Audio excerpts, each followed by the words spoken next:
Bismillahirrahmanirrahim. Assalamualaikum warahmatullahi wabarakatuh.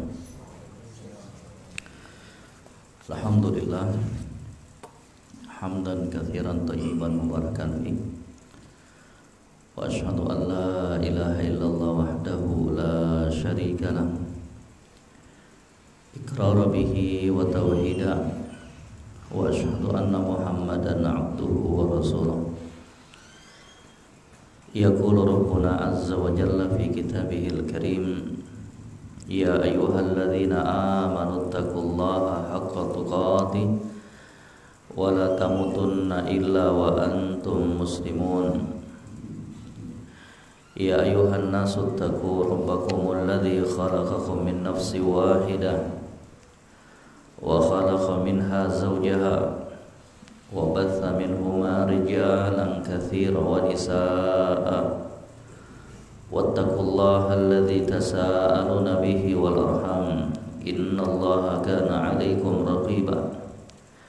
Ya ayyuhalladzina amanu taqullaha wa qulu qawlan sadida yuslih lakum a'malakum wa yaghfir lakum dhunubakum wa may yuti'illaha wa rasulahu faqad faza fawzan 'azima. Amma ba'd, fa inna khairal hadithi kitabullah wa khairal hadi Muhammadin sallallahu alaihi wasallam wa syarrul umuri muhdatsatuha wa kullu muhdatsatin bid'ah wa kullu bid'atin dhalalah wa kullu dhalalatin finnar. Alhamdulillah, jemaah sekalian yang kami muliakan, rahimani wa rahimakumullah. Kembali kita melanjutkan kajian dalam pembahasan kitab yang berjudul Sifatul Ibadir Rahman, sifat dan karakteristik dari hamba-hamba pilihan Allah Subhanahu wa taala, yang mana perjumpaan di hari ini merupakan sesi yang terakhir, dan semoga Allah Subhanahu wa taala senantiasa memberikan kemudahan dan taufik untuk menyelesaikan kitab yang ringkas ini yang dikarang oleh Syekh Abdul Razak hafizahullah taala. Pada pertemuan yang lalu telah kita sebutkan beberapa karakteristik yang merupakan karakter dan sifat dari hamba-hamba pilihan Allah Subhanahu wa taala tersebut. Yang pertama apa? Siapa yang masih ingat? Tawadhu, dia rendah hati ketika berjalan di muka bumi, tidak sombong, jalannya tidak dibuat-buat untuk menunjukkan keangkuhan dan kesombongan. Siapa yang hafal dalilnya? Dihafal ya? Ada yang hafal gak? Ayo, bismillah. Surat apa itu? Kalau gak hafal minimal hafal surat ini, ayat ini. Surah apa itu? Al-Furqan, ayat keberapa? 63, Masya Allah. Dihafal ya, kalau bisa dihafal, Masya Allah. Kemudian yang kedua apa?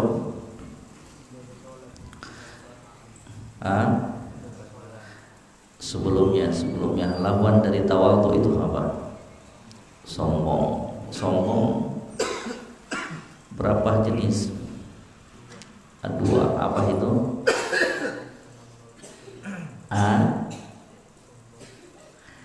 Jenis kesombongan ada berapa? Dua, apa itu?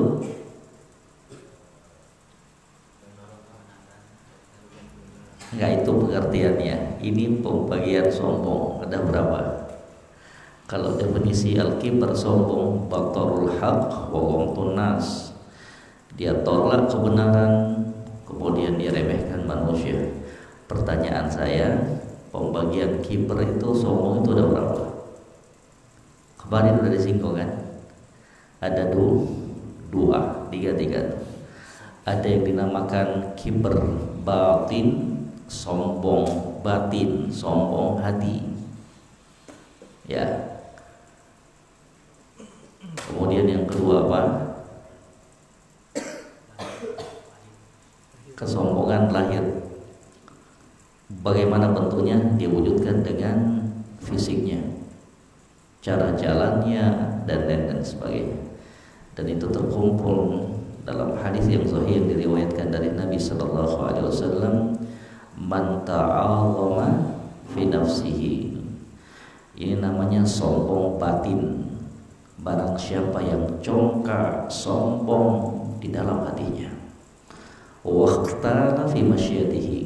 Ini namanya sombong lahir. Ya, fisik. Waqtala fi masyiyatihi. Kemudian dia sombong, congkak ketika dia berjalan. Ya. Entah gimana bentuknya. Entah dadahnya ke depan, kepalanya goyang. Untuk menunjukkan keangkuhan dia. Ini nih saya nih. Dipahami ini?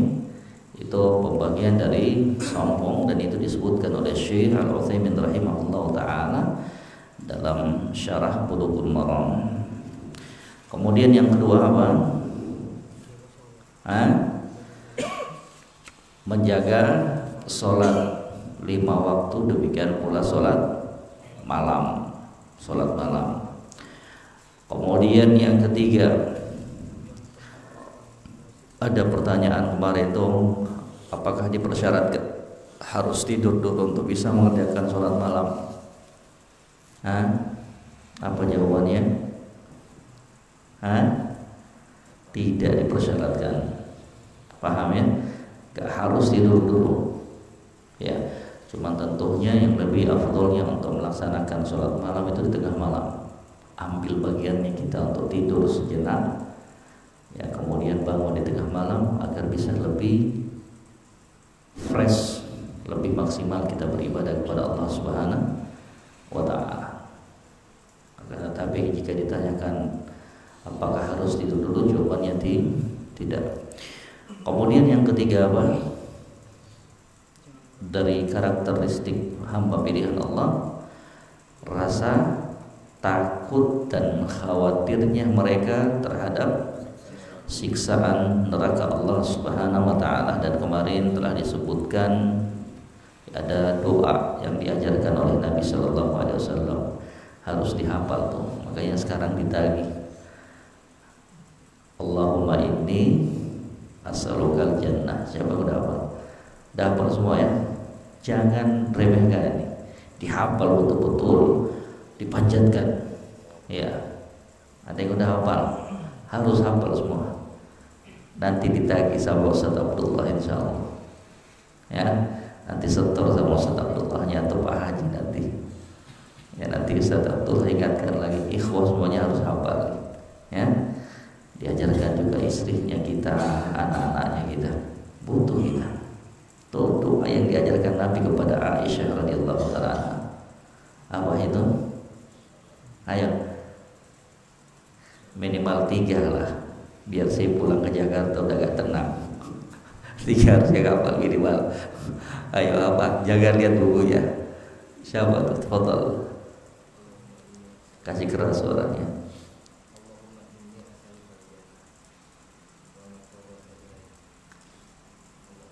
Min qaulin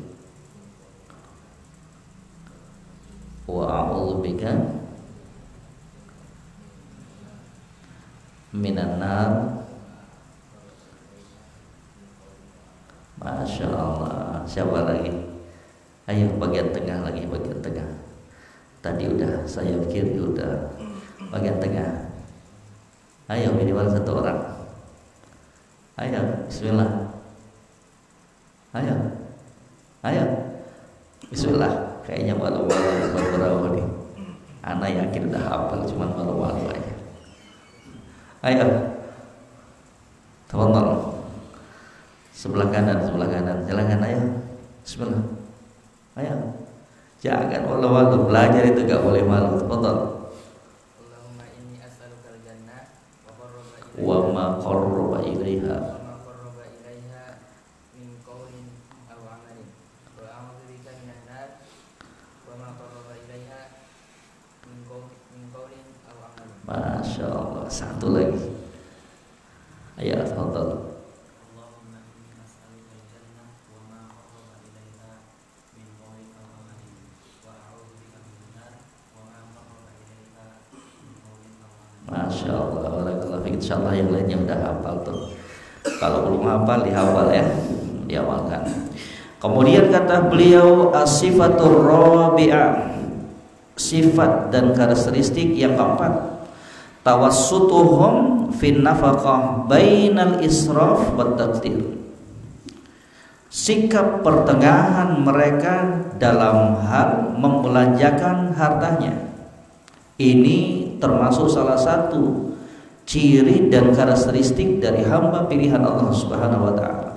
Mereka itu di dalam membelanjakan hartanya bersikap pertengahan, bainal israf wat taqdir, di antara sifat dan sikap boros, wat taqdir al bukhl, dan juga pelit, kikir, tengah-tengah.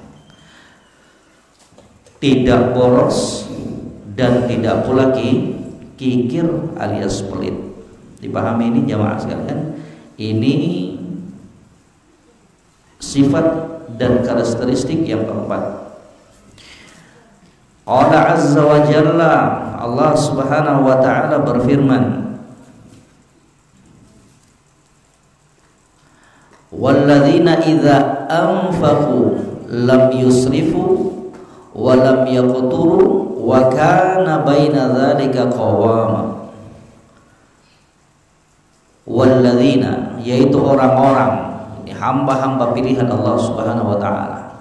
Idza anfaqu, jika mereka membelanjakan harta mereka, lam yusrifu, mereka itu tidak boros di dalam membelanjakannya. Mereka tidak membelanjakan hartanya tersebut fauqal hajah, di luar keperluan mereka, ya. Walam yaqtulu, dan mereka pun bukan orang yang kikir, pelit, bukhala ala ahlihim, mereka bukan orang-orang yang pelit kikir terhadap keluarga mereka sendiri, istri dan anak-anak mereka sendiri, tidak pula kikir terhadap dirinya sendiri, bahkan terhadap dirinya sendiri dilarang, ya. Wa kana baina dzalika qawama, dan adalah mereka itu dalam hal membelanjakan hartanya qawama ay wasata, pertengahan. Qawama dalam ayat tersebut maknanya apa? Wasat, pertengahan, ya. Kata Syekh Abdul Razak hafizahullah taala, wa min awsafi ibadir rahman tawassutuhum fi babin nafaqah bainal israf wat taqdir. Dan di antara karakteristik sifat dari hamba-hamba pilihan Allah Subhanahu wa taala adalah sikap pertengahan mereka dalam membelanjakan harta mereka, di antara sifat dan sikap boros dan kikir. Ya. Ini jamaah sekalian, dua sifat ini, dua sikap ini, kikir dengan pelit, boros dan pelit alias kikir, dua-duanya diharamkan di dalam Islam. Yang pertama apa? Al-israf, boros. Ini perkara yang dilarang dalam syariatnya kita, diharamkan oleh Allah Subhanahu wa taala. Makanya Allah Subhanahu wa taala di dalam surat Al-A'raf ayat 31 itu menyebutkan apa? Wa kulu washrabu wa la tusrifu innahu la yuhibbul musrifin. Makanlah kalian, minumlah kalian, wala tusrifu, akan tetapi jangan boros, jangan melampaui batas. Ini dalil yang sangat gamblang, jelas menunjukkan pengharaman dari sikap israf, boros tersebut. Innahu la yuhibbul musrifin. Sesungguhnya Allah Rabbul Alamin tidak senang, tidak cinta terhadap orang-orang yang boros. Ya. Itu jamaah sekalian rahimani wa rahimakumullah. Diperhatikan baik-baik ini. Sekali lagi, ya, orang-orang hamba pilihan Allah Subhanahu wa taala itu bukanlah orang-orang yang membelanjakan hartanya di luar keperluannya, di luar kemampuannya. Dan boros itu jangan pernah dipahami dan dimaknai hanya sebatas dalam urusan harta belaga. Boros itu banyak jenis dan bentuknya. Di antaranya apa yang disebutkan oleh para ulama, boros di dalam menggunakan air. Itu juga termasuk perkara yang diharamkan, yang dilarang. Air merupakan satu nikmat Allah Subhanahu wa taala dan kita diperintahkan untuk senantiasa menjaganya, mensyukurinya. Dan dalam salah satu bentuk kesyukuran terhadap air tersebut adalah dengan memanfaatkannya dengan sebaik-baiknya. Sangat disayangkan dari kebanyakan kaum muslimin, mereka menyepelekan perkara yang satu ini.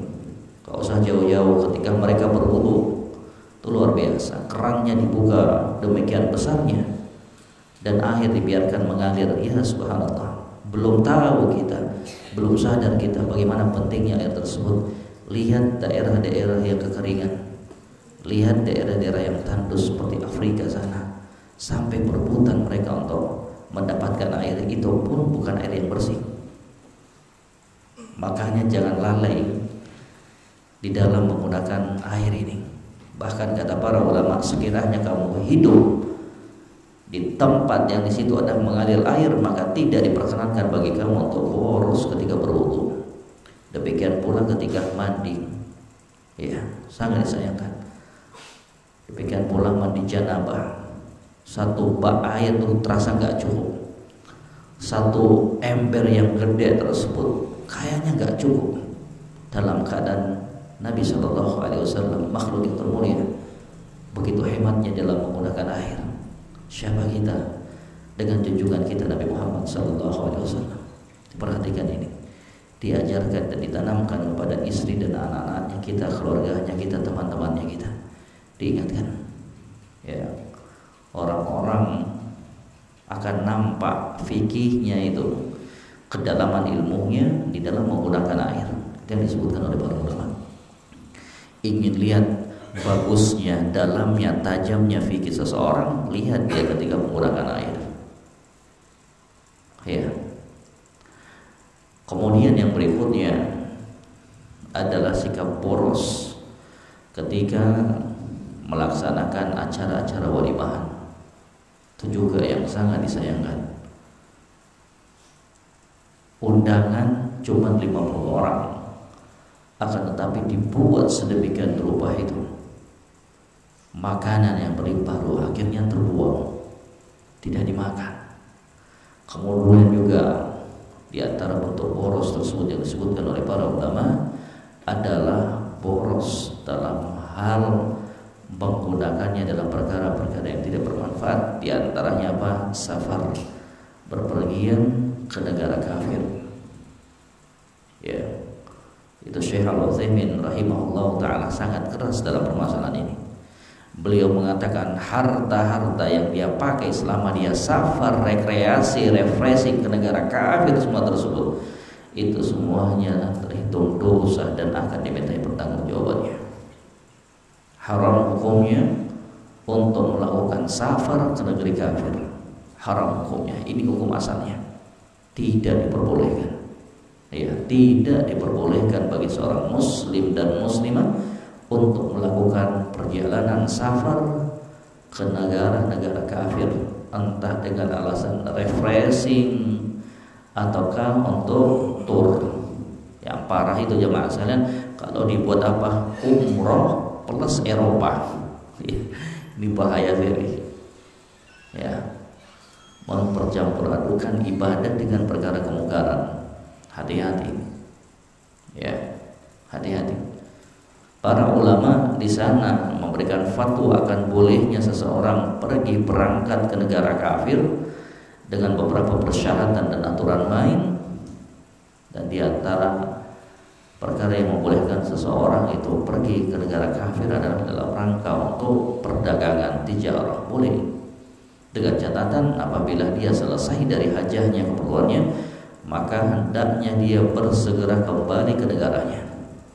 Ke Cina misalkan, ada rekan bisnisnya di sana sama orang kafir, ya silahkan, sah-sah saja. Ya, selama loyalitasnya kita nggak berikan kepada mereka, sebatas hubungan perdagangan. Datang ke sana, ada urusan yang harus kerjakan ke sana, kemudian segera pulang. Ya, yang penting jangan masuk ke mana? Wuhan. Ya. Kemudian yang kedua, berobat. Kalau memang tidak didapatkan di negara Islam pengobatan yang dia butuhkan, sudah berobat ke sana kemari, ke dokter ini, ke negara ini, kemudian dokter Islam yang terpercaya terus mengatakan yang bagus untuk penyakit kamu itu kamu harus pergi ke Jerman, di sana lengkap, ada alatnya. Di Indonesia nggak ada, di negara-negara Islam nggak ada, itu diperbolehkan. Kemudian juga apa?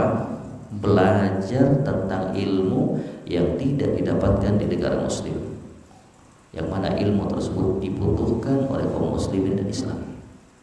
Dipahami ini? Selebihnya dari itu jemaah sekalian tidak diperkenankan. Kenapa? Bahaya sekali. Ya, pulang dari Amerika ternyata lupa arah kiblat.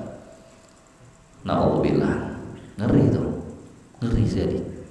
Ya, hidup di tengah-tengah orang-orang kafir. Makanya kata para ulama, orang-orang yang hidup dan berpergian ke negara kafir itu minimal 2 kemaksiatan yang telah dikumpulkan. Yang pertama apa?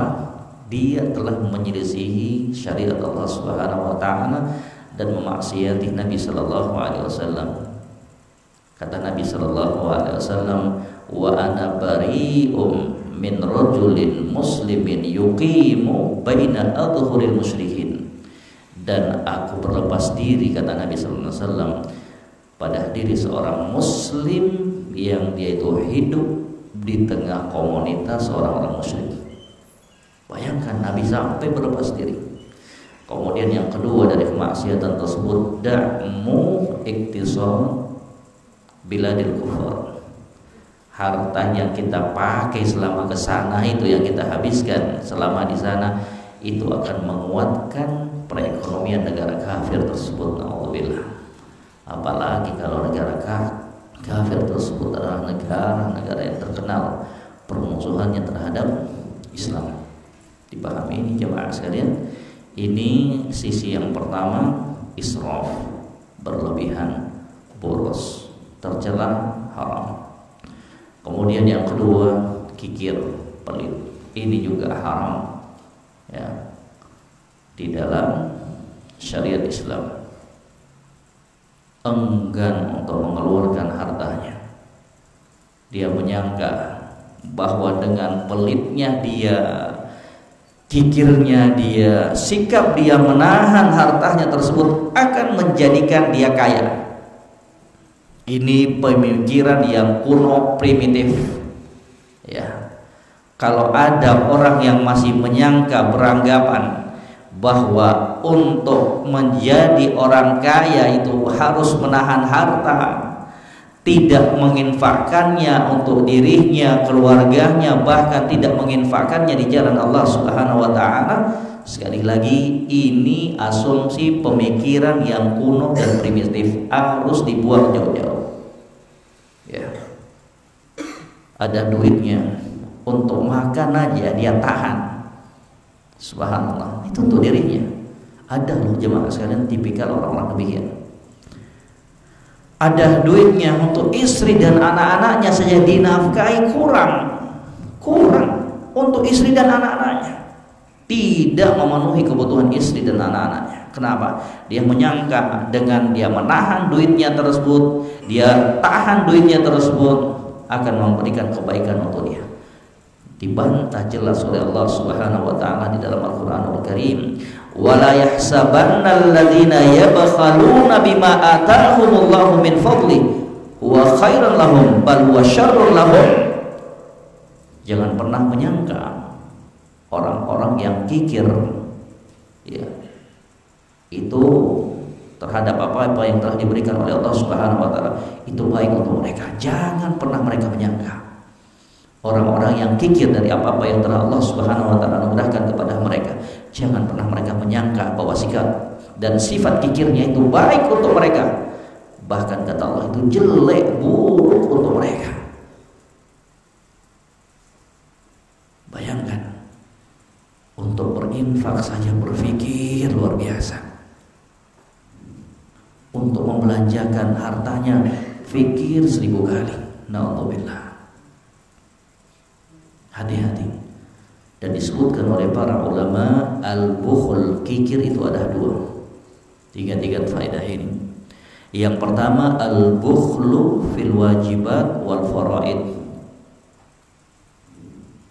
Kikir, pelit dalam perkara-perkara yang hukumnya apa? Wajib. Contohnya apa? Zakat. Ya, zakat dia nggak mau keluarkan hartanya. Zakat harta pun demikian. Sudah banyak duitnya, sudah dipegang selama setahun, sudah sampai nisabnya seukuran 595 gram perak ataukah sekitar 80 sampai 85 gram emas, sudah dipegang, tapi gak mau dikeluarin sama dia, takut berkurang hartanya. Ataukah dia lari dari kewajiban zakat tersebut pas di bulan ke-11 langsung dibelanjakan dulu untuk menghindar dari kewajiban zakat, naudzubillah. Ya. Kemudian dari bentuk pelit dalam perkara-perkara yang wajib tersebut apa? Al-dhiyafah al-wajibah, menjamu tamu yang hukumnya itu wajib. Karena menjamu tamu itu akan kita sebutkan ada 2, ada yang wajib hukumnya selama berapa? 3 hari, dan ada pula yang mustahab lebih dari 3 hari, itu hukumnya mustahab, disunnahkan saja. Ya. Ada temannya datang ingin ngurus STNK ataukah yang lainnya, di tempatnya gak ada ngurus STNK itu. Ya, SIM, datang ke rumahnya. Ya, anak mau datang ke rumah antum mau nginap, silahkan datang ke rumahnya. Setelah itu antum nginap di kamar ini, di samping rumah anak itu ada masakan Padang. Ya, gak dijamu tamunya. Dalam keadaan menjamu tamu itu wajib selama berapa? 3 hari. Ya. Kemudian demikian pula apa? Kikir, pelit di dalam menafkahi istri dan anak-anaknya. Duitnya banyak, anaknya 5, ya, tapi kasihkan duit per bulan untuk istrinya berapa? 500.000, 300.000. Ya, subhanallah. Itu wajib untuk memberikan nafkah kepada istri dan anak-anaknya kita, karena mereka amanah dari Allah Subhanahu wa taala. Makanya untuk muslimah sekalian, istri-istri sekalian, apabila dapat suami yang demikian tipikalnya pelit, kikir, maka boleh mengambil harta suaminya tersebut tanpa sepengetahuan sang suami, tanpa izin sang suami. Dan itu pernah dialami oleh seorang sahabiyah di zaman Nabi Shallallahu Alaihi Wasallam. Dia mengatakan, ya Rasulullah, inna Abu Sufyan rajulun syahihun. Wahai Rasulullah, Abu Sufyan suamiku itu adalah rajulun syahihun. Syahih itu asyad minal bukhl, lebih parah lagi dibandingkan kikir dan pelit. Ya, di atasnya tuh. Ya. Katanya dia nggak memberikan nafkah kepada saya yang cukup mencukupiku dan anak-anak. Apakah berdosa aku untuk mengambilnya tanpa sepengetahuannya?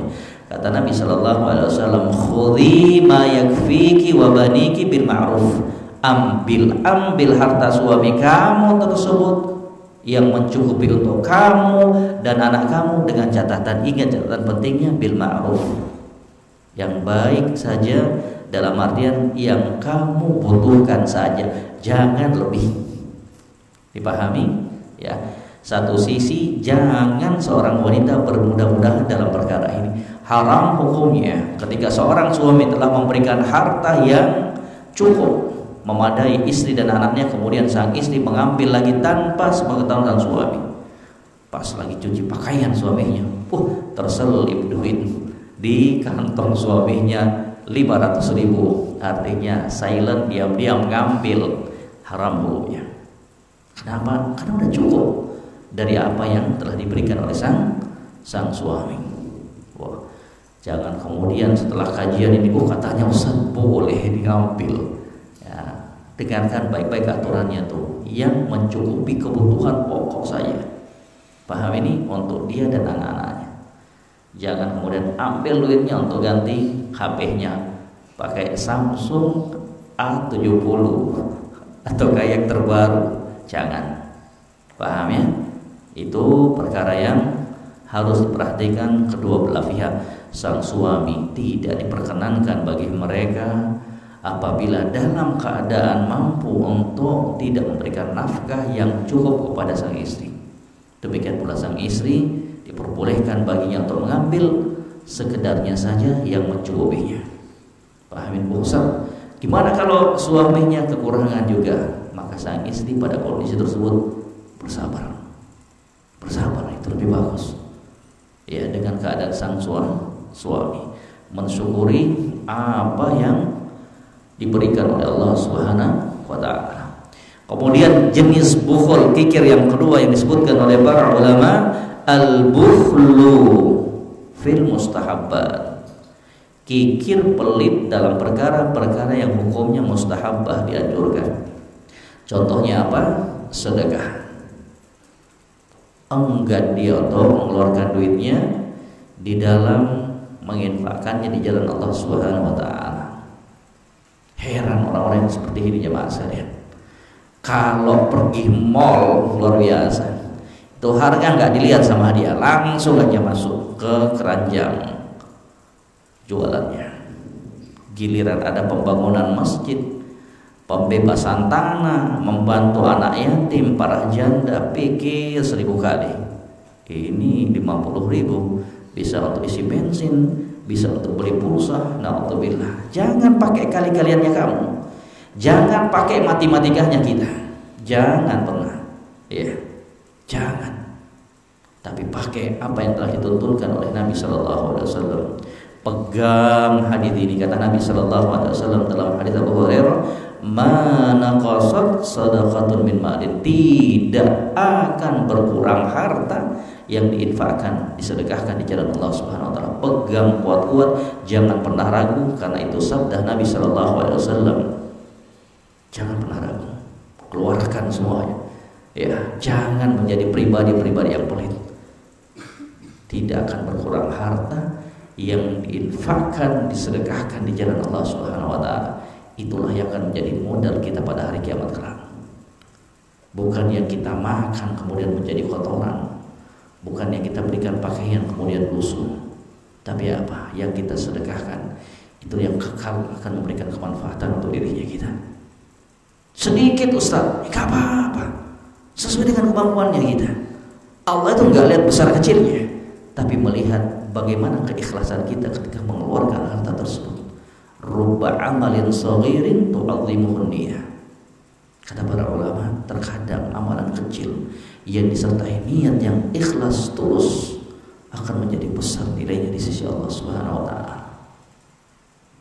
1 juta, 2 juta, tapi ngomong ke pengelola, tolong nanti hari Jumat ya disebut nama saya. Ketika diumumkan Haji Fulan telah menyumbang 5 juta rupiah, yang satunya cuma 300.000, 200.000. Ini Pak, saya sumbangkan, tolong gak usah disebut sama saya. Ya, masukkan di amplop. Subhanallah. Bahkan kadang diam-diam dia masukkan langsung ke kotak amal tersebut. Kamu dilihat orang, mana yang bagus? Yang sedikit. yang ikhlas tersebut. Subhanallah. Jangan pernah ragu ikhlas.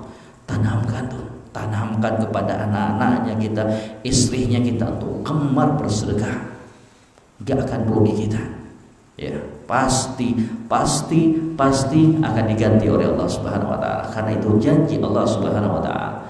Di dalam Al-Qur'anul Karim kata Allah Subhanahu wa taala, "Wa ma anfaqtum min syai'in fa huwa yukhlifuhu wa huwa khairur raziqin."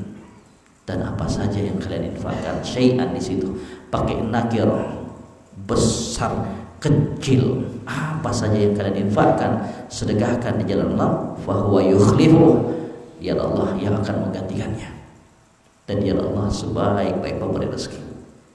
Ya, jangan pernah khawatir. Keluarkan, jangan pernah khawatir. Kenapa kok nggak berkurang ya? Mana qasad sadaqatun min malin, tidak akan berkurang harta yang diinfakkan di jalan Allah. Yakini itu. Kenapa kata para ulama? Karena bisa jadi infak sedekah yang kita keluarkan di jalan Allah akan menjadi pintu-pintu dibukakannya rezeki tersebut dari arah-arah yang tidak kita sangka-sangka. Tidak percaya? Di dalam hadis yang sahih kata Nabi sallallahu alaihi wasallam, "Ma min yaumin yusbihul ibadu fihi illa malakan yanzilan fayaqulu ahaduhuma Allahumma a'tibun fika khalafa wa yaqulu al-akhar Allahumma a'ti mumsikan talafa." Kata Nabi alaihi salatu wassalam, tidaklah dari satu hari yang dilalui oleh seorang manusia kecuali akan turun dua malaikat. Malaikat yang pertama akan mengatakan, "Wahai Allah, berikan ganti kepada hamba-Mu yang gemar, senang menginfakkan hartanya di jalan." Dapat doa malaikat. Subhanallah. Wa yaqulul akhar, dan berkata lagi malaikat yang kedua, "Wahai Allah, berikan kebinasaan, kehancuran kepada orang-orang yang enggan untuk menginfakkan hartanya di jalan." Pilih mana? Mau dapat doa kebaikan ataukah doa kebinasaan? Tinggal pilih. Jadi orang pelit ataukah jadi orang yang dermawan? Dipahami ini jemaah sekalian. Perhatikan baik-baik itu. Jangan pernah kikir, pelit dengan hartanya kita. Infakkan, sedekahkan di jalan Allah Subhanahu wa taala. Ya, kemudian dari bentuk kikir dalam hal perkara mustahabah itu kikir ketika menjamu tamu yang hukumnya mustahab. 3 hari sudah berlalu, di hari keempat, di hari 3 harinya dijamu tamunya, tinggal di sini di kamarnya, diberikan makan, masya Allah. Pas hari keempat ternyata SIM-nya nggak keluar, tadinya dijanjikan 2 atau 3 hari, ternyata SIM-nya itu diberikan di hari yang keempat ataukah kelima. Waduh, dapat hari dia. Yang wajib kan 3 hari. Artinya apa? Di situ ada penjualnya, ada toko di situ. Disuruh beli sendiri. Tamunya yang datang dari jauh tersebut. Ya, kenapa? Pikirannya dia kan 3 hari udah wajib sih sudah kerjakan. Selebihnya kan mustahab. Kenapa kita nggak gunakan kesempatan tersebut untuk mendulang pahala?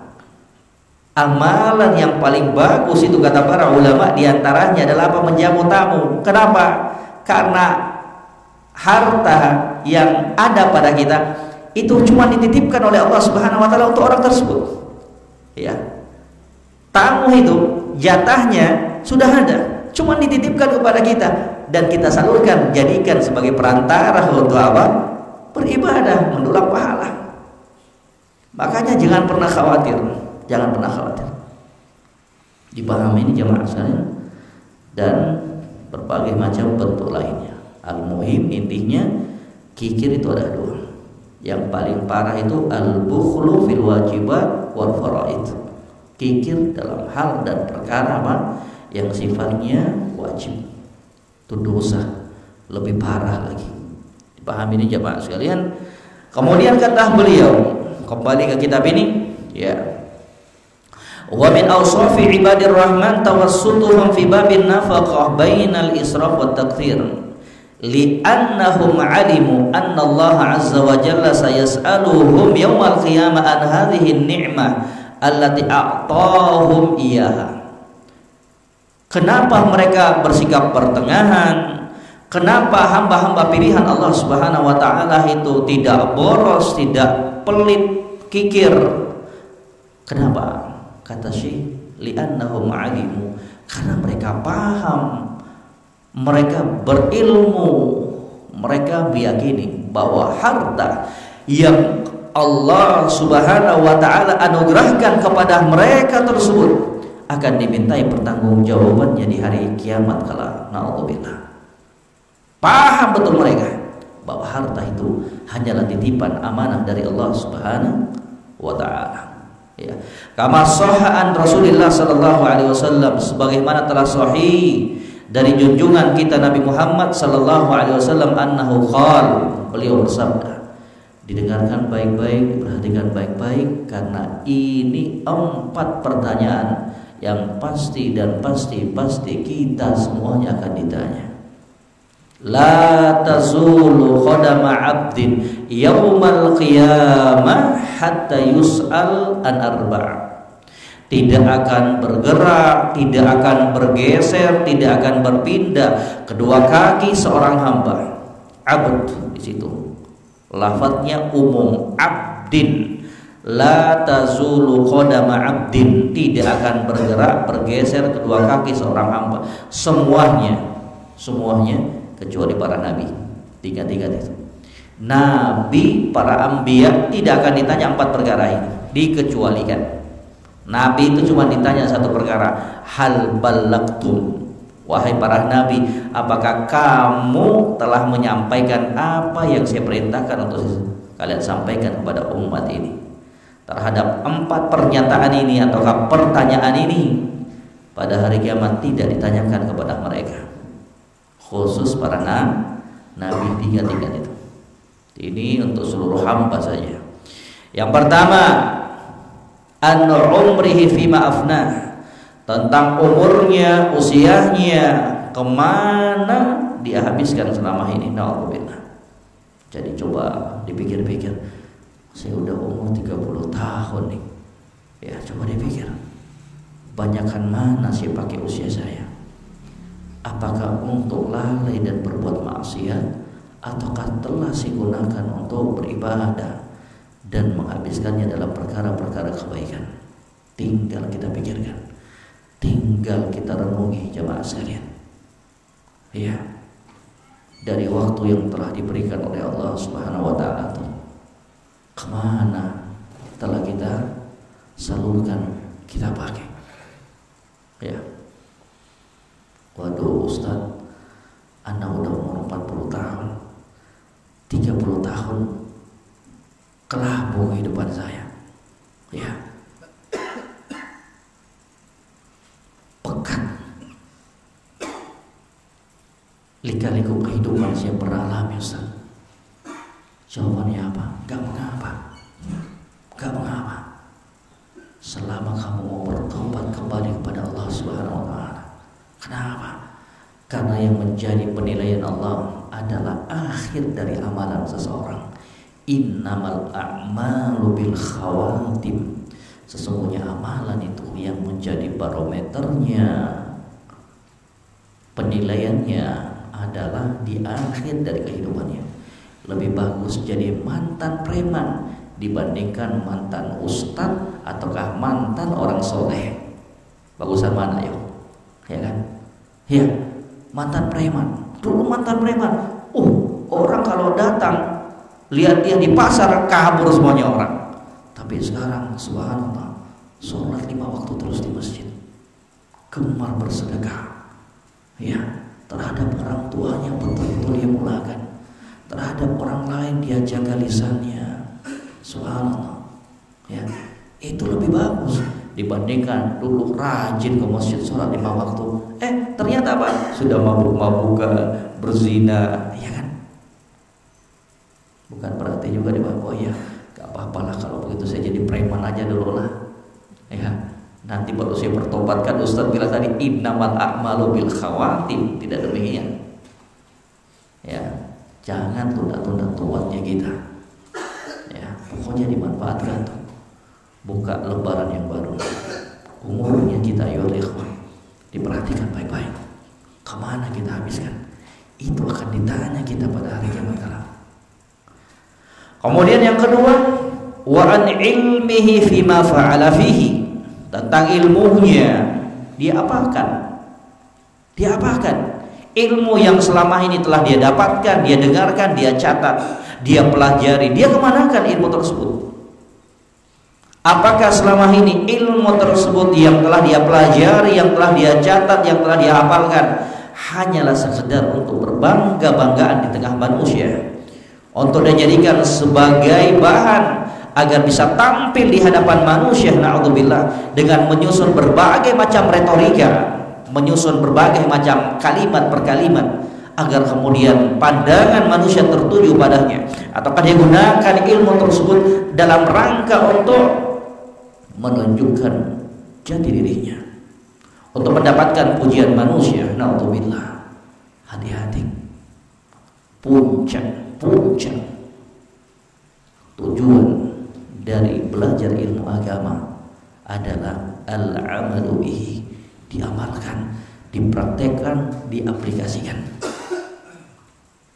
Itu yang paling penting. Kalau enggak, ilmu itu akan menjadi hujjah yang akan membinasakan kita, mencelakakan kita, yang akan menghancurkan kita. Kata Nabi sallallahu alaihi wasallam, Al-Qur'an hujjatun laka au 'alaik.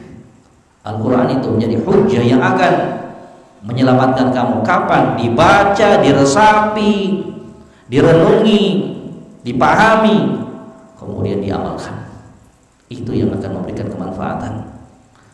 Au 'alaik, ataukah akan menjadi bumerang yang menjadi kebinasaan untuknya. Kapan itu dibaca, dihafal, dipahami tafsirnya, akan tetapi tidak diamalkan. Na'udzubillah. Hati-hati. Wah, kalau begitu nggak usah ikut taklim lah. Nanti makin banyak kita tahu, nggak bisa diamalkan. Jangan juga demikian. Itu syubhat namanya. Datang saja, hadiri aja, hafal saja Al-Qur'anul Karim dan hadis Nabi sallallahu alaihi wasallam, dan kita amalkan sesuai dengan kemampuannya kita.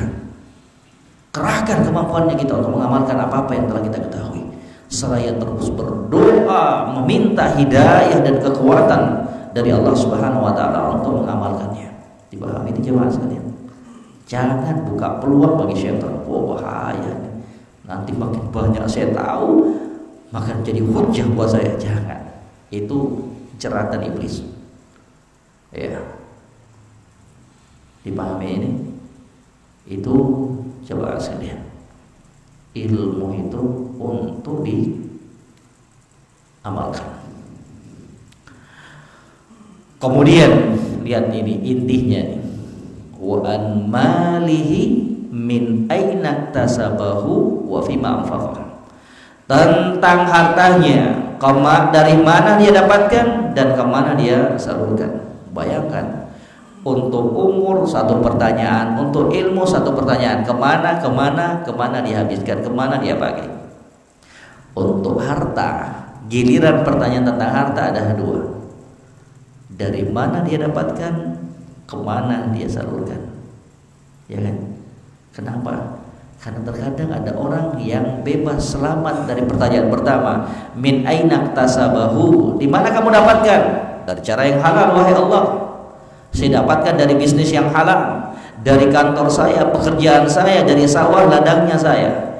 Giliran pertanyaan kedua, kemana kamu salurkan harta tersebut, nikmat tersebut? Ternyata dia pakai untuk pelacuran, minum-minuman keras, perzinahan, perjudian dan lain-lain sebagainya. Gak selamat dia. Ya. Ataukah yang kedua, min aina tasabahu, kemana kamu dapatkan? Ternyata dari korupsi, ternyata dari nipu orang. Gak selamat. Wa fima anfaqah, ditanya kemana kamu salurkan? Ya Allah, saya salurkan, saya bangun masjid, ya, Saya bantu para janda, bagus disalurkan. Tapi apa? Asalnya haram. Ini juga tidak memberikan kemanfaatan, tidak akan menyelamatkan orang tersebut. Ini sebagian pemahaman yang keliru dari sebagian manusia kaum muslimin. Gak apa-apa, korupsi aja gak apa-apa, tipu orang aja gak apa-apa. Nanti kita bersihkan dengan membangun masjid, bersedekah kepada fakir miskin dan orang-orang. Ini naudzubillah pemahaman seperti ini. Kita itu bukan Robin Hood. Enggak ada istilah Robin Hood dalam Islam. Ya, ambil cara yang haram kemudian disalurkan dengan ke jalan-jalan yang halal. Enggak ada itu dalam istilah Islam. Dalilnya mana? Innallaha thayyibun la yaqbalu illa thayyiban. Itu dalilnya tuh. Allah itu ya baik dan akan menerima yang baik-baik saja. Ya. Dipahami ini jemaah sekalian. Sekali lagi itu pemahaman yang keliru. Jadi harus sinkron antara harta yang kita dapatkan harus dari perkara yang halal, kemudian kita salurkan pun dalam perkara-perkara yang diperbolehkan dan dihalalkan oleh Allah Subhanahu wa taala. Siapkan dua pertanyaan ini. Makanya ikhwah sekalian, terlebih khusus kepada para kepala rumah tangga, perhatikan perkara satu ini. Jangan pernah masukkan ke dalam perutnya kita, perut istri dan anak-anaknya kita, perut orang tuanya kita dan orang-orang yang berada di bawah tanggung jawabnya kita dari perkara-perkara yang diharamkan oleh Allah Subhanahu wa taala. Jangan pernah. Ya, karena kapan seorang suami masukkan makanan, minuman ke dalam perut istrinya, anak-anaknya, orang tuanya dari perkara yang diharamkan oleh Allah, maka itu adalah bentuk pengkhianatan dia terhadap keluarganya. Hati-hati. Ya, lebih bagus kita kekurangan daripada kelebihan, tapi dalam cara-cara yang tidak diberkahi oleh Allah Subhanahu wa taala. Ya, makanya pula disebutkan dari kisah wanita-wanita solehah terdahulu, istri-istri yang solehah terdahulu. Itu luar biasa kalau dapat istri begini. Kalau dapat istri yang begini cari 4. Ya, mereka tuh kalau suaminya mau berangkat pergi cari nafkah, cari duit, itu lalu titipkan nasihat kepada sang suami, wahai suamiku, sesungguhnya kami bisa bersabar menahan diri dari kelaparan, kehausan, tapi tidak akan bisa bersabar dan menahan dari dahsyatnya siksaan neraka. Oleh sebab itu, tolong dong carikan kami harta yang halal saja. Subhanallah, diingatkan suaminya. Beda wanita-wanita sekarang yang jauh dari bimbingan Allah, yang jauh dari kesolehan. Mintanya ini itu, baru keluar suaminya kasihan dari pintu rumahnya. Jangan lupa ya, beli ini, beli itu. Saya udah mau ganti handphone saya. Jadi suami berpikir suaminya, gimana caranya? Akhirnya apa? Karena yang halal sulit, akhirnya yang haram pun disikat sama dia. Kenapa? Gara-gara istrinya. Paham? Makanya hati-hati. Kemudian yang keempat, wa an jismihi fima aflah, tentang jasadnya, tubuhnya, kemana dia pakai. Ya subhanallah, kan ditanya kita, kesehatan yang kita miliki, kekuatan yang kita pakai selama ini kita kemanakan? Apakah kita telah gunakan untuk perkara-perkara kebaikan, ketaatan, dan perkara-perkara yang diperbolehkan oleh Allah Subhanahu wa taala, ataukah sebaliknya kita gunakan tubuhnya kita, kesehatannya kita tersebut dalam perkara-perkara yang diharamkan oleh Allah Subhanahu wa taala? Ingat, matanya kita, mulutnya kita, tangannya kita, kakinya kita, semua akan menjadi saksi pada hari kiamat kelak. Tidak akan mungkin bagi seorang hamba untuk menghindar dan berbohong darinya. Dipahami ini jemaah sekalian? Makanya coba berpikir sekarang ini tubuh saya, kesehatan saya, kekuatan saya pakai untuk apa selama ini? Tolong tanyakan kepada dirinya kita, apa sih sumbangsinya kita selama ini untuk Islam? Apa sih sumbangsinya kita selama ini untuk dakwah ini? Tanyakan kepada kita. Iya. Apakah selama ini jasadnya kita, tubuhnya kita telah kita pakai untuk membantu agama Allah Subhanahu wa taala ataukah tidak? Hati-hati jemaah sekalian. Nah, itu yang disebutkan dari Syekh ini. Kemudian kata beliau, wa hadza huwal wajib 'alal muslim. Enggak baca semua karena waktu yang sangat-sangat mepet. Tapi insyaallah taala seperti yang disebutkan oleh para ulama, ma la yudrak kulluhu la yudrak julluhu. Pegang kaidah itu. Apa-apa yang enggak bisa kita raih semuanya, jangan tinggalkan sebagian besarnya. Ya. Kalau enggak bisa raih semua dari perkara kebaikan, minimal ambil bagian untuk melakukan kebaikan tersebut. Ya. Insyaallah kita sebutkan semuanya dari sifat-sifat tersebut, cuman enggak panjang lebar. Kata beliau, wa hadza wal wajib 'alal muslim ayyakuna wasata fi umurihi bainal ifrat wa tafriq.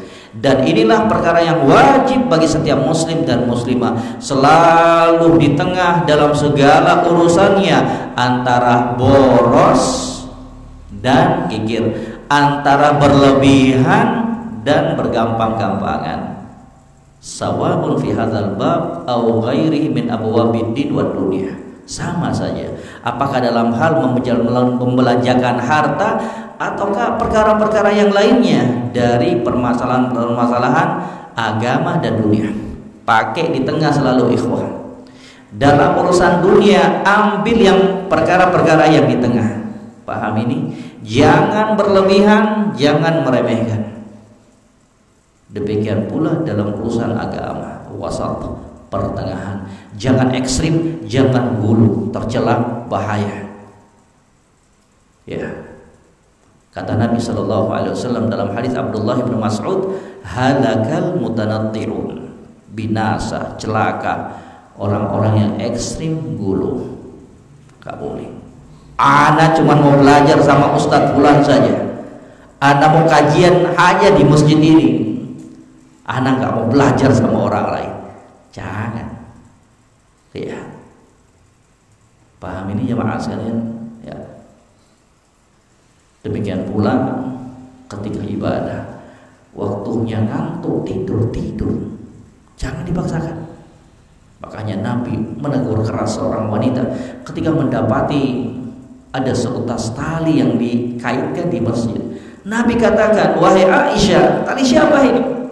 Kata Aisyah radhiyallahu ta'ala anha, wahai Rasulullah, ini tali miliknya fulana. Jika dia ngantuk ketika sholat, maka dia bergelantungan di atas tali tersebut. Dia pegang tali tersebut agar bisa tetap sholat di tengah malam. Nabi Shallallahu Alaihi Wasallam langsung copot tali itu, lepaskan tali itu. Kalau kalian udah ngantuk, nggak bisa lagi pahami apa yang kalian baca, ya tidur. Ya, jangan ekstrim sekali lagi dalam beragama.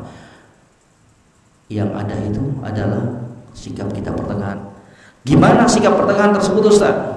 Jalani saja apa yang dicontohkan oleh Nabi Shallallahu Alaihi Wasallam, itu saja. Mudah beragama itu jemaah sekalian, kaum muslimin dan muslimah. Mudah beragama itu. Caranya apa? Ikuti Nabi Shallallahu Alaihi Wasallam. Apa-apa yang diajarkan oleh Nabi kita lakukan, apa-apa yang dilarang kita tinggalkan. Mudah. Satu sisi jangan bergampang-gampangan dalam hal agama. Dipahami ini? Jangan bergampang-gampangan. Kalau ada khilaf di kalangan para ulama, jangan selalu ambil yang paling mudahnya, tapi cari dalil yang paling kuat dalam permasalahan tersebut. Paham ini? Oh ini, kayaknya ini nih enak. Kenapa? Ringan menurut dia. Tanpa dia harus melihat lagi mana pendapat ulama yang paling kuat dalam permasalahan tersebut. Itu bahaya tuh orang-orang yang selalu mengambil rukhsah, keringanan dari pendapat-pendapat para ulama. Kata mereka dikhawatirkan akan menjadi sindiq. Na'udzubillah. Tahu sindiq itu? Orang-orang yang mempelajari Islam dalam rangka untuk menghancurkan Islam sendiri. Dikhawatirkan orang-orang yang selalu mengambil rukhsahnya para ulama, keringanannya para ulama dalam sebuah permasalahan akan ditimpa dengan perkara tersebut.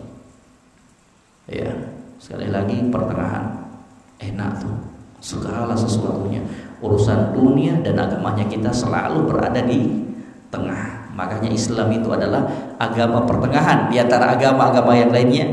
Oleh sebab itu Ahlus Sunnah wal Jamaah adalah orang-orang yang selalu berada di pertengahan di antara kelompok-kelompok yang menyimpang dan sesat. Itulah Ahlus Sunnah wal Jamaah wasat. Ya. Kemudian yang berikutnya sifatul khamisah, sifat yang kelima, karakteristik yang kelima, bu'duhum an kaba'iriz dzunub wa adhaim al-atham. Jauhnya mereka dari dosa-dosa besar. Mereka menjauhi. Itu karakteristik dan sifat yang mencolok dari hamba-hamba pilihan Allah Subhanahu wa ta'ala.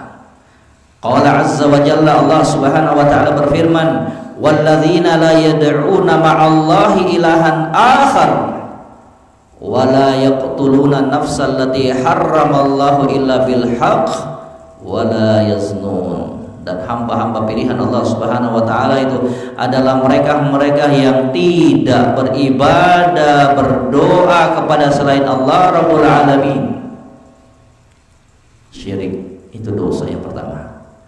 Wala yaqtuluna nafsal lati harramallahu illa bil haqq.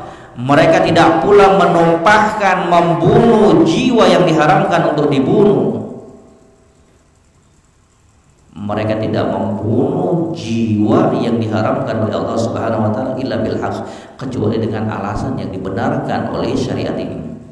Wala yaznun. Mereka pula bukan orang-orang yang berbuat zina, na'udzubillah. Ya. Ini jamaah sekalian.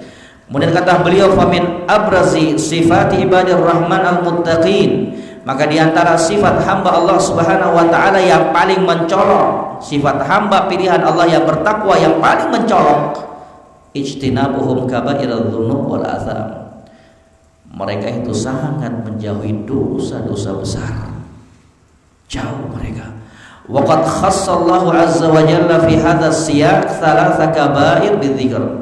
Dan Allah khusus di ayat ini dalam surat Al-Furqan menyebutkan 3 dari dosa besar tersebut, dikhususkan penyebutannya oleh Allah Subhanahu wa ta'ala, li'annaha a'zamul kabair wa asyadduha 'alal itlaq. Karena 3 dosa yang disebutkan di dalam ayat ini merupakan dosa yang paling besar, yang paling parah secara mutlak. Apa itu? Wahiyah asyirku billah, syirik kepada Allah Subhanahu wa ta'ala, menduakan Allah Subhanahu wa ta'ala dalam hal ibadah. Ini dosa yang paling besar. Tidak ada lagi dosa yang lebih parah, yang lebih dahsyat dibandingkan dosa kesyirikan. Allah yang telah ciptakan kita, Allah yang telah memberikan rezeki kepada kita, Allah yang telah menghidupkan kita, ternyata ibadahnya kita tujukan kepada selain Allah Subhanahu wa ta'ala. Paham ini jemaah sekalian? Makanya Nabi ketika ditanya tentang dosa apakah yang paling besar, ketika Nabi bertanya kepada para sahabat, tahukah kalian apa dosa yang paling besar tersebut? Kata para sahabat, Allah wa Rasuluhu a'lam, hanya Allah dan Rasulnya yang mengetahuinya. Kata Nabi sallallahu alaihi wasallam, antaj'alu lillahi niddan wa huwa khalaqak. Dosa yang paling besar adalah engkau menyekutukan Allah, menduakan Allah dalam keadaan Allah telah menciptakan kamu. Subhanallah. Itulah parahnya dosa kesyirikan. Jangan pernah menduakan Allah dalam hal ibadah. Ini juga pelajaran yang terpenting dari kandungan tersebut. Jangan pernah bosan-bosan untuk belajar tauhid. Jangan pernah merasa aman dari kesyirikan. Syirik itu ayuhal ikhwah rahimani wa rahimakumullah, bukan soal berbicara tidak menyembah kuburan, tidak menyembah patung, tapi kesyirikan itu sangat beragam sekali. Dikhawatirkan kita kalau tidak membentengi dirinya kita dengan ilmu tentang tauhid dan kesyirikan, bakalan jatuh kita. Hati-hati, bakalan jatuh kita ke dalam kesyirikan tersebut tanpa kita sadari. Kenapa? Nabi saja di hadapan para sahabat mengatakan apa? Inna akhwafa ma akhafu alaikum asyirkul asghar. Qila laha. Sesungguhnya perkara yang paling aku khawatirkan menimpa kalian adalah syirik kecil. Dikatakan kepada Nabi, apa itu syirik kecil? Wa qala riya. Riya itu syirik juga. Ya, riya, berbuat untuk dilihat oleh manusia, berbuat untuk mendapatkan sanjungan manusia, berbuat untuk dilihat oleh manusia. Alhamdulillah. Apa sih yang kita inginkan dari pujian manusia? Apa yang kita harapkan dari sanjungan mereka? Apa? Hilang, sirna. Tapi kalau kita harapkan pahala di sisi Allah, maka itulah yang akan memberikan kemanfaatan kepada kita. Ya, syirik jauhi, bahaya. Ya, orang-orang yang mati dalam kesyirikan itu luar biasa, akan kekal dalam neraka. Kemudian yang kedua, wa qatlun nafs al-ma'sumah, membunuh jiwa yang terjaga, yang diharamkan untuk dibunuh. Siapa itu? Anfus al-muslimin, jiwa-jiwanya kaum muslimin. Haram hukumnya untuk kita bunuh, haram hukumnya untuk kita tumpahkan, selama bukan dengan alasan yang dibenarkan oleh syariat. Ada yang dibenarkan untuk kita bunuh. Contohnya apa? Orang yang berbuat zina kalau sudah menikah dirajam. Kisos, dia membunuh maka hukumnya pun dia dibunuh. Selain dari itu tidak diperbolehkan. Ya. Kemudian apa juga? Al-anfus, ya, mu'ahad. Ya, yang kedua itu yang disebutkan anfus al-mu'ahadin, ahlul zimmah, orang-orang kafir yang mereka itu berbuat perjanjian dengan pemerintah. Paham ini? Dengan pimpinan kaum muslimin. Jangan dibunuh. Ya. Kata Nabi sallallahu alaihi wasallam, "Man qatala mu'ahadan lam yarih raihatal jannah wa inna rihaha tujadu min masirati arba'ina aman." Barang siapa yang membunuh seorang kafir mu'ahad yang telah melakukan perjanjian dengan pemerintah penguasa kaum muslimin, dia bunuh kafir tersebut, maka sungguh dia tidak akan mencium bau surga. Jangankan masuk surga, bau surga enggak dicium. Kata Nabi SAW, wa inna rihaha tujadu min masirati arba'ina aman. Dalam keadaan aroma surga itu, jamaah sekalian, bisa tercium 40 tahun dalam perjalanannya kita. Sudah tercium baunya surga itu. 40 tahun perjalanan. La ilaha illallah. Untuk orang-orang yang membunuh kafir mu'ahad ini tidak akan bisa mencium bau surga tersebut. Subhanallah, dahsyat. Makanya jangan bergampang-gampangan. Gak semuanya kafir itu disyariatkan untuk dibunuh. Ya, ada kafir yang memang diperintahkan kita untuk menjaga mereka. Siapa mereka? Yaitu orang-orang yang melakukan perjanjian dan membayar upeti kepada pemerintah kaum muslimin. Ya. Kemudian yang ketiga, wazina, naudzubillah, dan zina. Itulah dosa besar yang ketiga. Syirik, membunuh tanpa alasan yang dibenarkan, kemudian berbuat zina. La ilaha illallah. Ya, parah nih. Makanya kata Nabi SAW dalam hadis yang sahih, la yazni az-zani hina yazni wa huwa mu'min. Tidaklah ada orang dari kalangan kaum muslimin, muslimat yang berbuat zina dalam keadaan dia beriman kepada Allah Subhanahu wa taala. Artinya apa?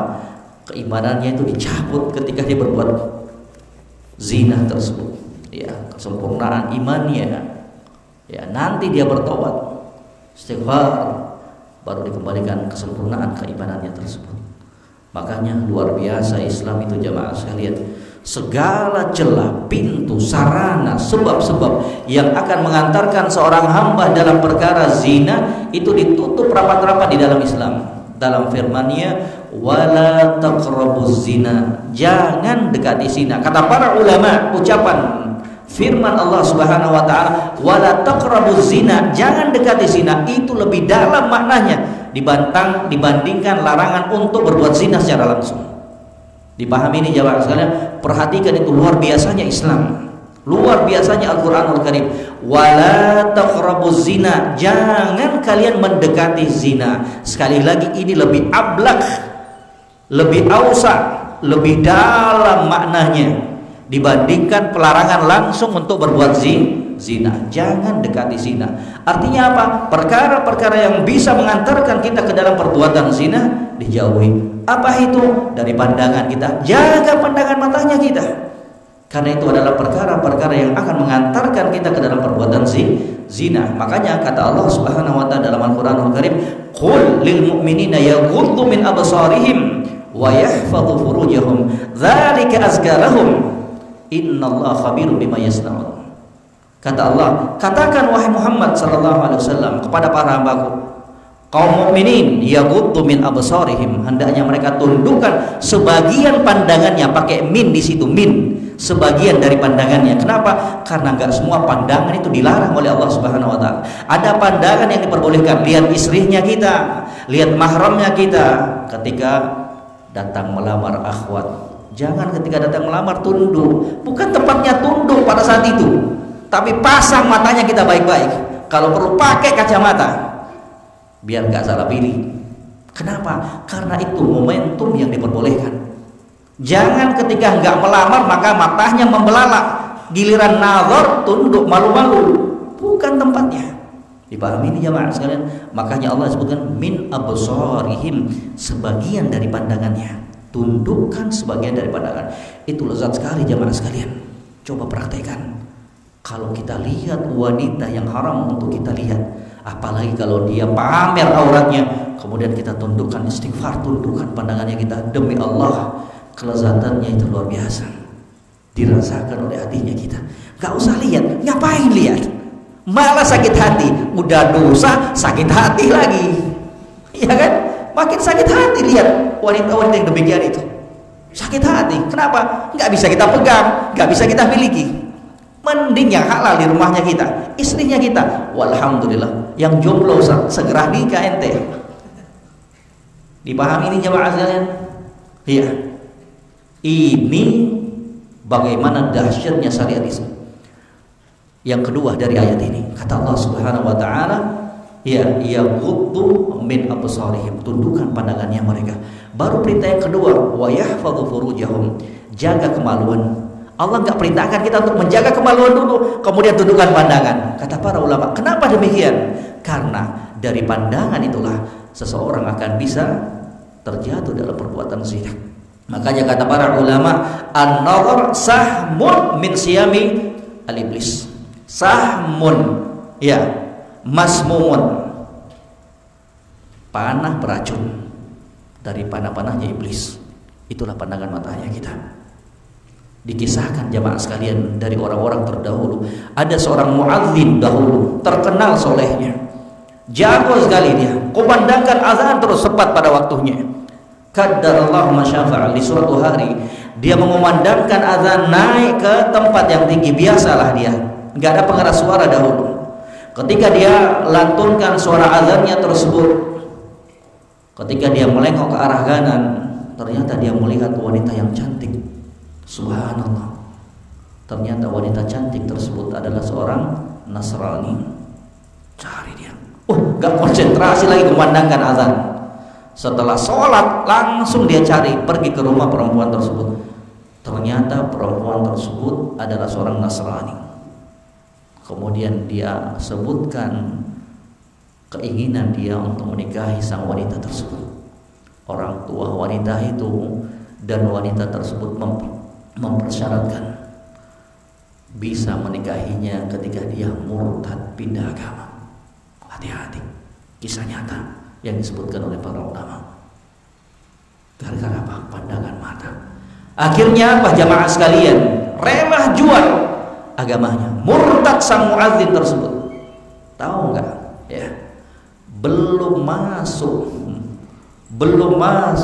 malam pengantin, malam yang ditunggu-tunggu, mati sang muadzin ini. Berapa kerugian yang kita dapatkan? Tidak bisa mencicipi dan merasakan nikmatnya malam pertama, sudah diwafatkan oleh Allah Subhanahu wa taala. Belum lagi telah menggandaikan dan menukar agamanya. Ya subhanallah. Hati-hati. Hati-hati dari perkara yang satu ini. Ya. Hati-hati dari perkara yang satu ini. Jangan berkhalwat, berdua-duaan dengan wanita, baik di dunia nyata maupun di dunia maya. Hati-hati ini. Gak apa-apa Ustaz. Ya, ini kan dakwah. Labelnya dakwah. Gimana ukhti? Sudah bangun tengah malam belum? Ukhti, udah sahuran belum? Kenapa ente urusin anaknya orang? Urus diri sendiri aja. Ya, Allah gak bebani kamu untuk menjaga orang tersebut. Kalau berani datang langsung ke walinya. Itu jantan namanya. Tutup celahin ayuhal ikhwah. Ya, dan ini pun banyak terjadi di kalangan orang-orang yang sudah menikah. Alhamdulillah, banyak sekali. Itu banyak sekali. Dinasihati ya ikhwan. Ittaqillah akhwan Ustaz. Ana memang terjatuh. Ana, ya Allah. Ya, berhenti. Paham ini jemaah sekalian?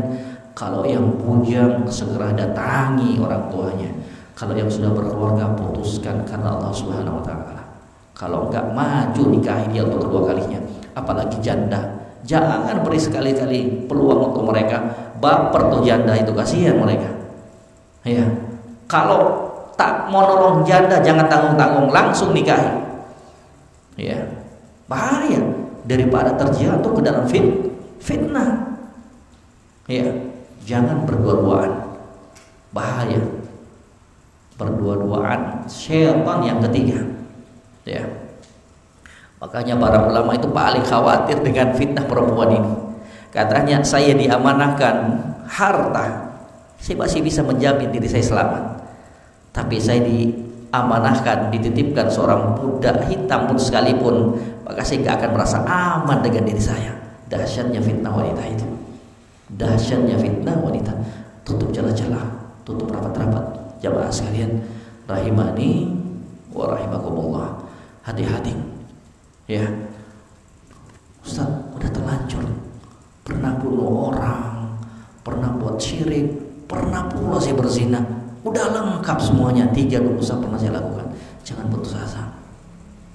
Jangan pernah putus asa. Ya. Segera.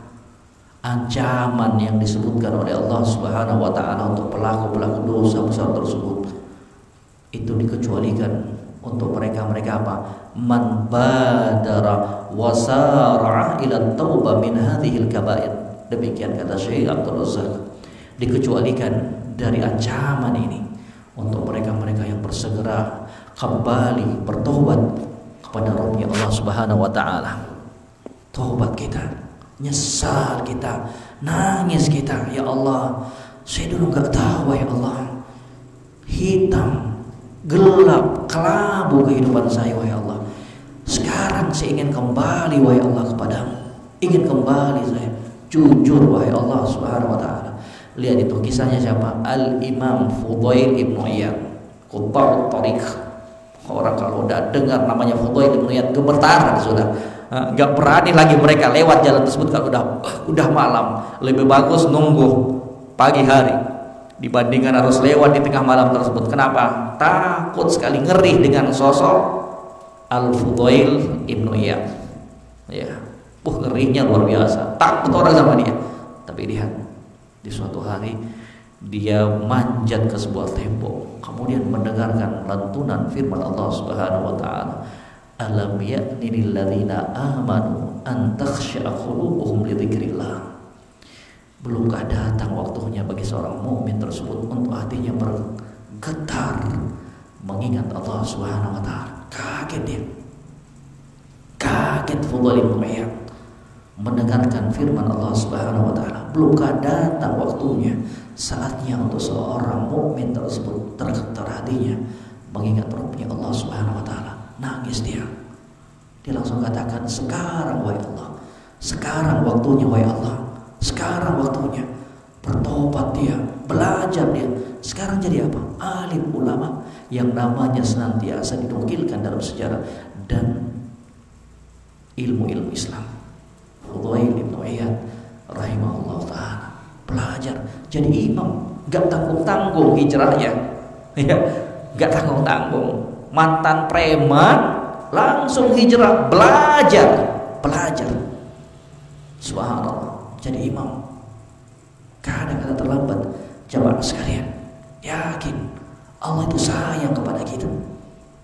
Allah itu sayang kepada para hamba-Nya yang betul-betul jujur untuk kembali kepadanya, meraih pengampunannya. Sudah bertobat, kemudian yang selanjutnya apa? Banyak lakukan amalan kebaikan.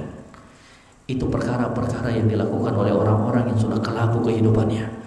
Bertobat kepada Allah dengan sebaik-baiknya dan sebenar-benarnya tobat. Kemudian yang kedua, mari memperbanyak amalan kebaikan. Innal hasanati yudhibna sayyi'at. Sesungguhnya amalan kejelekan, amalan-amalan kebaikan akan melebur, menghapuskan dosa kejelekan. Ya, pokoknya buat sebanyak-banyaknya. Itu tanda orang yang betul-betul bertobat. Dia beristighfar, bertobat, kemudian dia buru kejar amalan-amalan kebaikan. Sekecil apapun dia perbanyak untuk melebur dosa-dosa dan kemaksiatan yang pernah dilakukan kepada Allah Subhanahu wa taala. Ya, kata Allah Subhanahu wa taala, illa man taba wa amana wa amila sholihan, ya, wa amila sholihan wa amila amalan sholihan, faulaika yubaddilullahu sayyi'atihim hasanat wa kana Allahu ghafurur rahim. Kecuali, kata Allah Subhanahu wa taala, yang dikecualikan dari ancaman siksaan Allah Subhanahu wa taala yang pedih tersebut, orang-orang yang bertobat, tobat dulu, wa amanah, kemudian dia beriman, tancapkan kokohnya keimanannya kepada Allah, wa amila amalan sholihan, kemudian dia melakukan amalan-amalan kebaikan, amalan-amalan ketaatan. Kejar ya ikhwah, kejar, ya, semangat. Masa lalu kita yang kelabu tersebut kita kejar, kita tutupi dengan memperbanyak amalan-amalan kebaikan. Jangan pernah remehkan sekecil apapun dari kebaikan tersebut. Faulaik, maka mereka itulah, kata Allah, yubaddilullahu sayyi'atihim hasanat, yang Allah Subhanahu wa taala akan gantikan kejelekan-kejelekan mereka dengan kebaikan. Wa kana Allahu ghafurur rahim, dan sungguh Allah Subhanahu wa taala zat yang Maha Pengampun lagi Maha Penyayang. Kembali kita kepada Rabbnya kita, Allah Subhanahu wa taala. Allah cinta kepada hambanya yang mau kembali kepadanya. Allah cinta, jamaah sekalian, sebesar apapun dosa dan kemaksiatan yang pernah dahulu kita lakukan, kembali kita, jujur kita kepada Allah Subhanahu wa taala. Mari berbaik sangka terus kepada Allah, bahwa Allah akan ampuni kita jika kita benar untuk mau kembali kepadanya. Asifatus sadisa, sifat yang keenam, bu'duhum an majalisil batil wal munkarat. Mereka hamba pilihan Allah Subhanahu wa taala tersebut adalah hamba-hamba yang jauh dari tempat-tempat yang batil, mungkar, majelis-majelis mungkar batil. Ya, wa qala azza wa jalla walladzina la yashhaduna az-zur wa idza marru bil lagwi marru kirama, yaitu orang-orang dari hamba pilihan Allah Subhanahu wa taala la yashhaduna az-zur, yang tidak menyaksikan az-zur. Itu zur maknanya yang lebih tepat bukan cuma persaksian palsu, kata Al-Hafidz Ibnu Hajar rahimahullah, tapi segala perkara yang batil itu masuk dalam kategori az-zur. Mereka hamba pilihan Allah Subhanahu wa taala adalah mereka yang tidak hadir mempersaksikan perkara-perkara yang batil. Wa idza marru bil lagwi, dan apabila mereka melewati orang-orang yang terjatuh dalam perkara yang sia-sia, marru kirama, dia lewati saja, enggak mau ikut gabung, kirama, dengan tetap menjaga kehormatan dirinya. Ya. Kata beliau, wa min akhlaqi ibadir rahman wa jamili sifatihim annahum yunazzahuna anfusahum min hudur al majalis allati fiha al munkar. Di antara akhlak ibadur rahman, hamba pilihan Allah, dan bagusnya sifat mereka itu menjaga diri mereka untuk tidak hadir nimrung dalam sebuah majelis-majelis yang di dalamnya terdapat kemungkaran, ghibah, gosipin orang, gak mau dia. Hati-hati, ya, menggibahin orang kemudian duduk sebagai pendengar setia, sama dosanya dua-duanya ini. Orang yang gosip, orang yang gibahin orang, dan pendengar setianya, dua-duanya sama dosanya. Paham ini? Ya. Kenapa? Karena kata para ulama, orang tersebut gak akan mungkin semangat menggosipin orang kalau nggak ada pendengarnya. Ya, ada orang ngomong gosipin orang kalau nggak ada pendengarnya, nggak ada. Makanya apa? Kalau ada orang yang berkumpul dalam sebuah majelis, cuma dua saja sikapnya kita. Kita nasihati, kalau nggak mempan, tinggalkan majelis tersebut. Paham ini jemaah sekalian? Ya. Makanya itu perkara yang harus kita ketahui semuanya. Jauhi majelis-majelis yang di dalamnya terdapat kemaksiatan, naudzubillah. Paham ya? Termasuk pula majelis-majelis yang di dalamnya diadakan dan tegakkan perayaan-perayaan kaum musyrikin. Masuk semuanya itu. Kemudian dalam perkara-perkara bid'ah masuk semuanya pelarangan tersebut. Demikian kata Syekh Abdul Razak hafizahullah taala. As-sifatus sabi'ah, sifat yang ketujuh, ta'dhimuhum li kalamillahi azza wa jalla wa ilmuhum bima fihi. Pengagungan mereka terhadap firman-firman Allah Subhanahu wa taala, wa ilmuhum bima fihi, dan pengetahuan mereka akan firman-firman Allah Subhanahu wa taala. Wa qala azza wa jalla, Allah Subhanahu wa taala berfirman, walladzina idza dzukiru bi ayati rabbihim lam yakhirru 'alaiha summa wa umyana. Yaitu orang-orang apabila diperingatkan dengan ayat-ayat Allah Subhanahu wa taala, lam yakhirru 'alaiha, mereka itu tidak menjadi seperti orang-orang yang tuli dan bisu. Akan tetapi apa? Mereka hamba pilihan Allah. Jika dibacakan firman Allah Subhanahu wa taala, mereka dengarkan, mereka pahami, mereka renungi, dan mereka mengambil manfaat di dalamnya. Hati-hati, ya. Ta'dhimuhum li kalamillah, mereka sangat agungkan firman Allah Subhanahu wa taala. Hati-hati, kita ngaku cinta kepada Allah, cinta kepada Al-Qur'an, tapi enggak pernah baca Al-Qur'an, enggak pernah mempelajari Al-Qur'an. Benar enggak cintanya kita? Hah? Benar enggak cintanya kita kepada Allah dan Al-Qur'anul Karim? Jangan hanya sebatas slogan yang keluar dari mulutnya kita, cinta Allah, cinta Al-Quran. Marah kita kalau ada orang yang melecehkan Al-Quran, sementara kita nggak sadar justru kita sendiri yang telah menghancurkan Al-Quran tersebut. Kenapa? Nggak pernah kita baca, hanya menjadi pajangan. Nggak pernah kita resapi, nggak pernah kita tadabburi, jarang untuk kita amalkan. Naudzubillah. Hati-hati, ancamannya dahsyat. Kata Allah Subhanahu wa taala, man a'rada an dzikri fa inna lahu ma'isyatan dhanka wa nahsyuruhu yaumal qiyamati a'ma. Qala rabbi lima hasyartani a'ma wa qad kuntu basir.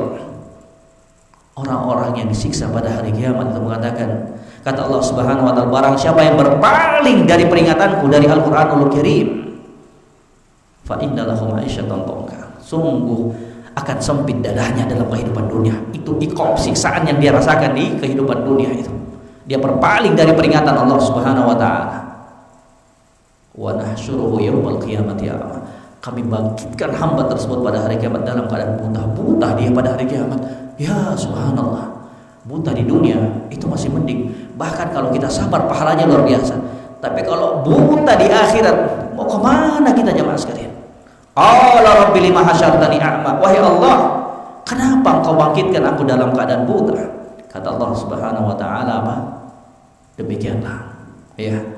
Ketika ada ayat-ayat kami, kamu apa? Berpaling. Wa kadzalika yauma tunsa. Maka demikian pula di hari ini kamu ditinggalkan. Tunsa itu maksudnya tutrak. Jangan diartikan Allah itu lupa. Ya. Maka demikianlah kami lupakan kamu. Jangan. Dan Allah itu ternafikan dari sifat lupa.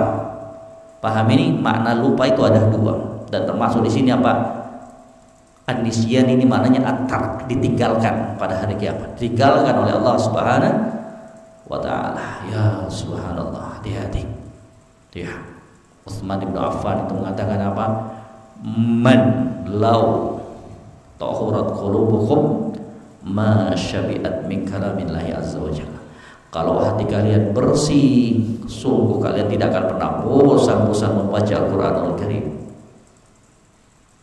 Baca Al-Qur'anul Karim, pelajari, ambil pelajaran-pelajaran di dalamnya jemaah sekalian. Jangan seperti orang-orang yang buta dan tuli, tidak memberikan kemanfaatan sedikit pun.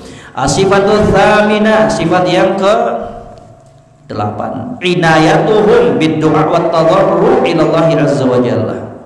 Perhatian mereka akan ibadah yang mulia, doa, dan sikap mereka yang selalu tunduk meminta kepada Rabbnya Allah Subhanahu wa taala. Itu sifat hamba-hamba pilihan Allah. Betul-betul sering berdoa, memperhatikan doanya kepada Rabbnya Allah Subhanahu wa taala. Wa qala azza wa jalla, Allah Subhanahu wa taala berfirman, "Walladzina yaquluna rabbana hab lana min azwajina wa dzurriyyatina qurrata a'yun waj'alna lil muttaqina imama."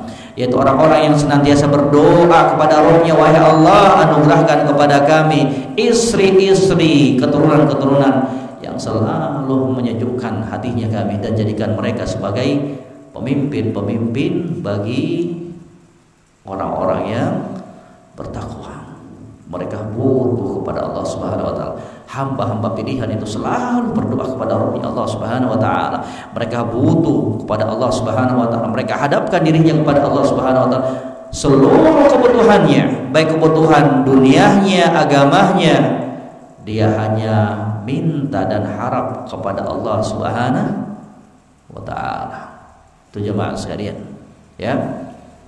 Ya, dan diantaranya apa? Minta agar istrinya, keturunannya menjadi penyejuk hatinya. Ya, ketika para ulama, ketika ayat ini turun, jemaah sekalian, itu disebutkan dan ditanyakan kepada Imam Al-Hasan Al-Basri, wahai Imam, waj'alna lil muttaqina imama, rabbana hab lana min azwajina wa dzurriyyatina qurrata a'yun. Kata lelaki ini, wahai Abu Sa'id, wahai Imam Al-Hasan Al-Basri, ya, al-qurrah, jadikan penyejuk hati kami istri dan anak-anak kami. Itu maknanya apa? Apakah mereka akan dapatkan di dunia ataukah di akhirat? Kata Imam Al-Hasan Al-Basri, bal fid dunya, bahkan mereka dapatkan dan rasakan itu dalam kehidupan dunia. Artinya apa? Istri dan anak-anaknya tersebut akan menjadi penyejuk hati dia di dunia. Di dunia. Kapan itu? Kata Imam Al-Basri rahimahullah ta'ala, ketika dia mendapati istrinya, anak-anaknya muti'ina lillah, menjadi hamba-hamba yang taat kepada Allah Subhanahu wa taala. Tidak ada lagi perkara yang menyejukkan hati seseorang kecuali ketika melihat istri dan anak-anaknya sujud taat kepada Rabbnya Allah Subhanahu wa taala. Tidak lagi pemandangan yang lebih dahsyat, lebih indah, lebih menyejukkan hati kita, hati seorang muslim, hati seorang suami, hati seorang ayah, kecuali ketika melihat anak-anaknya tumbuh menjadi anak-anak yang soleh dan soleha, ketika melihat istrinya tumbuh menjadi seorang sosok istri yang soleha. Dan semoga poin-poin yang telah kita sebutkan ini, alhamdulillah, dari ke-8 sifat tersebut yang kita selesaikan dengan nikmat dari Allah Subhanahu wa taala bisa kita ingat, kemudian kita amalkan, dan kita bisa hiasi dirinya kita dalam kehidupan kita, dan hanya kepada Allah Subhanahu wa taala kita memohon agar kesemuanya itu bisa kita amalkan. Wa akhiru da'wana alhamdulillahirabbil alamin. Subhanakallah bihamdik asyhadu an la ilaha illa anta astaghfiruka wa atubu ilaik. Wassalamualaikum warahmatullahi